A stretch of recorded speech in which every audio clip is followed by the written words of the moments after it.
Our discussion on berries continues, and this is the most iconic berry in Maine. It is the blueberry. We have an expert. It's David Hanley from the Maine Cooperative Extension. Expert not only on blueberries, but also small fruits and vegetables.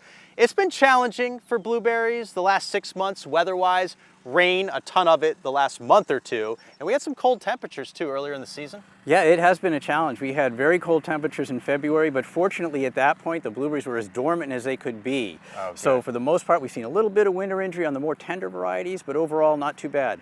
Then we had that frost in May, and the blueberries were in bloom at that point, which means they could get hit by that frost and hurt. But fortunately, most of the pollination had already occurred. Oh, good. And when that happens, the berries are much more able to tolerate a frost. And they did.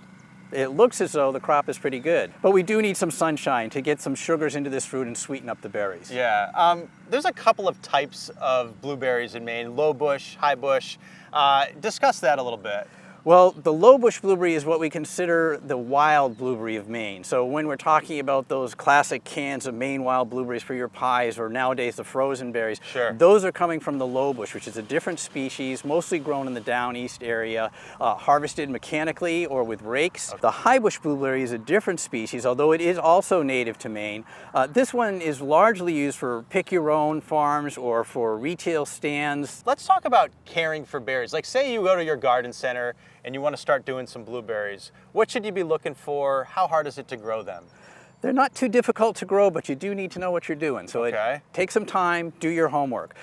First of all, when you go to that nursery, make sure you're picking the right variety, because there's only a handful that are really hardy enough to make it in most parts of Maine. So look it up, make sure it's one like Patriot, Blue Crop, Blue Ray, or Northland. These are ones that are very, very hardy, so want to read it hardiest. And when you say hardy, because you're concerned about the cold temperatures in the winter? Because the cold temperatures will kill those flower buds that give us our fruit. Okay. So you bring those home and put them in the ground? Well, hopefully, first, you had your soil test done, so you know where to put them in the ground.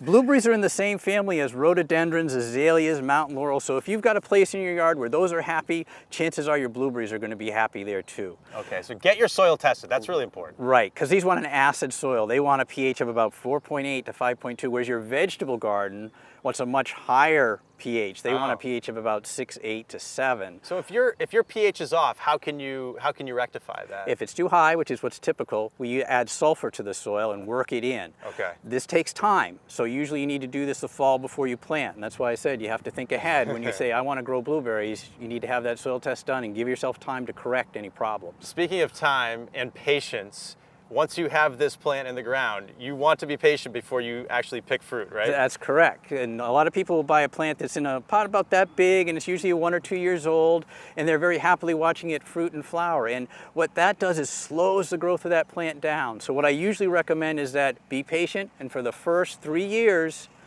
gently rub those flower clusters off when they appear in the spring and May. Really? Just rub them off. That encourages this vegetative growth, these nice healthy shoots that we see here. So I'm going to get a nice tall bush that's going to have lots of fruit on it. If I let it fruit every year, it's going to stay small, it's going to be unhappy, and it's going to take a long time to get up to full production. Okay. Speaking of healthy and big bushes, at some point you do need to cut back a little bit. You do need to do some trimming. Right. Once they get to this point where they're fruiting productively, you should actually prune them every year. Oh. And this happens during the dormant season. Usually I'm doing this in March because you need the snow to be down because I need to make some cuts. Okay. But the rule of thumb is basically when you look underneath here, you can see there's a whole bunch of different canes.